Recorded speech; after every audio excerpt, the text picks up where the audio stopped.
What's up my friends, today we are reviewing two movies in one video. Reason for that being, I'm late to the party for both Aquaman and Bumblebee. A lot of you have probably seen it already. I'm just here to share my thoughts on these two films, so let's get straight into it. Aquaman is directed by James Wan. It is the latest film in the DC Extended Universe. It tells the story of Arthur Curry, a half land dweller, half Atlantean superhero played by Jason Momoa, who is summoned back to Atlantis in order to stop his evil half-brother Orm from waging war on the surface world and causing mass destruction.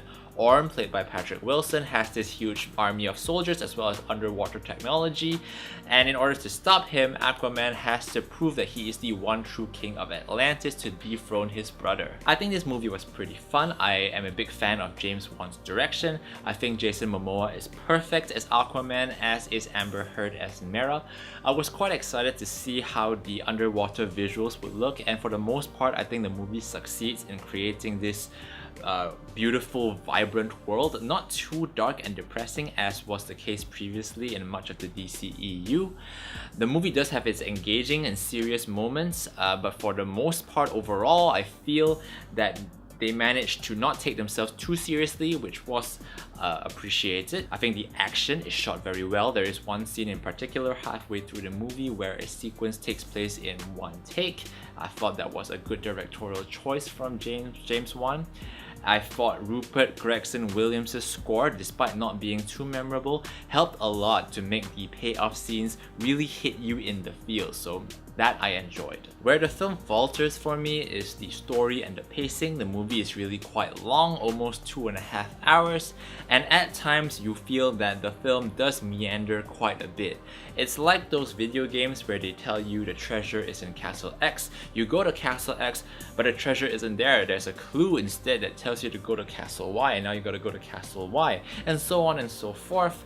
I think the movie is guilty of doing this sort of thing, which wasn't too cool at all. Also, I felt a few scenes in the film were a little out of place, and not that the scenes themselves were wrong for the film, but the tone that was portrayed in those scenes as well as the soundtrack used, it made those particular scenes not quite fit with the rest of the movie, and that effectively made those parts feel longer than they should have been. But that didn't take away from my overall enjoyment of the film. I think if you like to see a fun, action-packed, slightly corny CGI fest, then this movie is right up your alley. As far as DCEU films go, it's Wonder Woman on top, then Aquaman.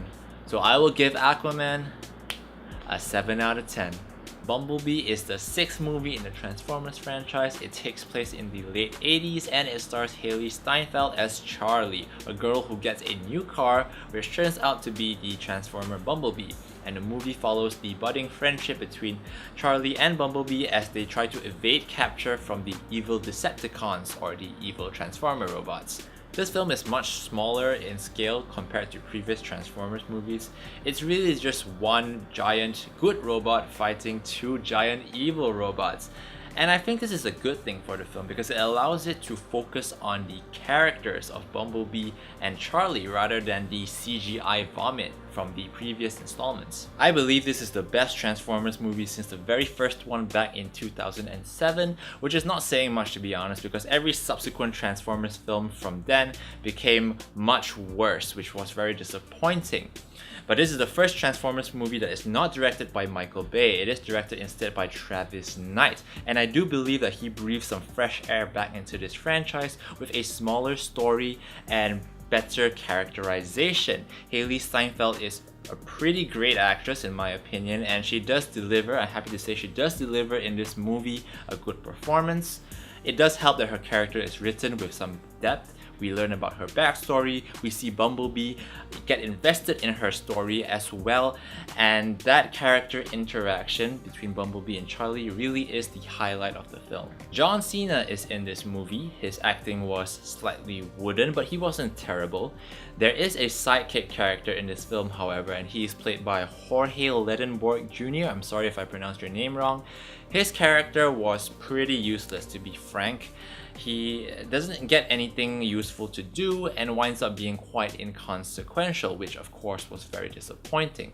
As a matter of fact, most of the characters in this movie are largely one-dimensional or slightly annoying, or actually a bit of both. But like I said, you go to this movie to watch the relationship between Bumblebee and Hailee Steinfeld's character. Some of the action shots are pretty impressive, others are slightly too quick so that you can't really see what's going on. There is one scene in particular which involves a night fight, and that was a little bit messy. You really can't see anything, and that's a problem that has surfaced before in previous Transformers movies. I don't think there was anything particularly special about the story either. It was a little bit predictable and it was a bit too safe in my opinion.